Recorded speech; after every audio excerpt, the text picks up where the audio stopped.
Good morning, Pelham Road. Hope you're having a good morning so far. If not, I hope it gets better from here on out. All right? We're going to pick up where we left off yesterday. Wasn't quite finished. But before I do, if you've got children in your home or grandchildren in your home, I'm about to give you a great clue. I ran across this account on Instagram the other day. It's called the Isolation Art School. Isolation Art School. Different people submit projects they do from their own home with their children and their teenagers. Some are applicable, but others may not be. But if you're looking for something to help you pass the time during these days, something to keep the kids occupied, Isolation Art School on Instagram is a great feed. All right? Well, yesterday I began with this sentence. In a sentence, Jesus clearly respected Scripture, but he did not worship it. And when Scripture was used to cause pain, he had no problem rejecting it. Now,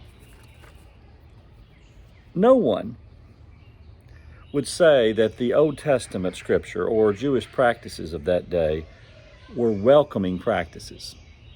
Most of the time they were practices that were built to sort of exclude.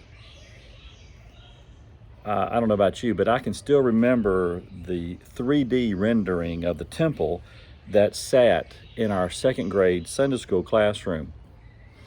It was this rendering of the temple that we had made, and I think our dimensions were off, but I think that we got the big picture. Starting from the inside and working your way out, the inside-most place was the Holy of Holies. This is the place where the high priest went, and they only went there once a year. Then outside of that was another little box that said the priestly court. And this is where the priest went, and they were all men, of course, and Jewish. And then there was another court right outside of the priestly court called the inward court. And this was made up of the Jewish men, and this is where the sacrifices were offered. And then the outer court was made up of for women, okay? And then beyond the outer court, there was a final court that the Gentiles could come in, much like a park. And it is where the buying and the trading took place. There was no place in the temple but for men. And further, the Scripture appeared also to keep Gentiles and women at a distance from God. I don't think this set well with Jesus. When Jesus was cleansing the temple, and you'll remember this, Mark 11 has it, but there's other passages that have it. Jesus is cleansing this temple, and he turns to everybody in an emotional moment, and he says, "This shall be called a house of prayer for all people."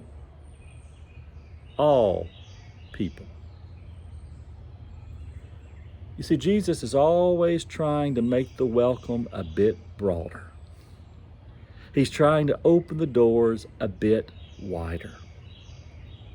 The temple design had been used to erect barriers to keep people separated from each other and to keep the non-Jewish men, not to mention women, at a great deal of distance from God. But Jesus comes, he takes the hinges off the door, and he says, no.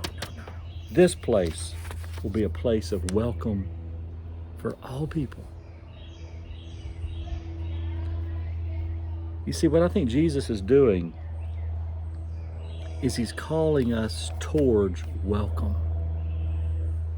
He's asking us to have the courage to break down these barriers that religion has built and make God's place, God's house, a place for everybody, a welcoming place. Let's try to build that place.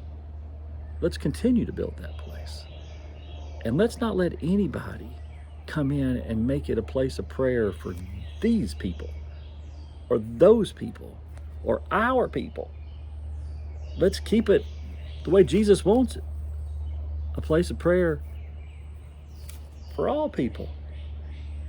Open your arms up and make the welcome exuberant. Have a great day. See you tomorrow.